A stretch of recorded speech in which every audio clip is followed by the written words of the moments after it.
السلام علیکم رحمۃ اللہ وبرکاتہ۔ سوال پوچھا گیا ہے کہ ایک شخص لیٹرین میں فون کے اوپر بات کرتا ہے تو اس کے لیے کیا وعید آئی ہے؟ جی، واش روم میں بات کرنا یہ منع کیا گیا ہے۔ نبی علیہ الصلوۃ والسلام نے دوران رفع حاجت کسی سے کلام کرنے کو منع فرمایا ہے۔ حضرت سیدنا ابن عباس رضی اللہ تعالیٰ عنہما سے ایک روایت ہے، آپ فرماتے ہیں کہ نبی علیہ الصلوۃ والسلام نے دو باتوں سے منع کیا ہے، ایک دوران رفع حاجت کسی سے کلام کرنا، دوسرا رفع حاجت کے لیے قبلے کی طرف رخ یا پشت کرنے سے بھی منع فرمایا ہے۔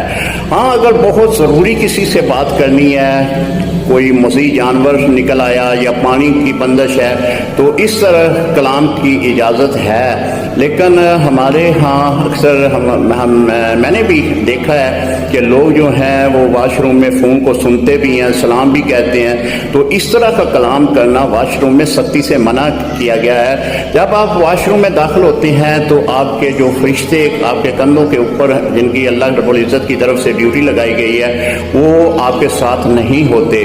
تو جب آپ کلام کرتے ہیں تو پھر چونکہ انہوں نے بھی لکھنا ہوتا ہے، پھر ان کو اس گندگی والی جگہ پہ جانا پڑتا ہے، تو لہٰذا واش روم میں کسی قسم کی بات کرنے سے منع کیا گیا ہے۔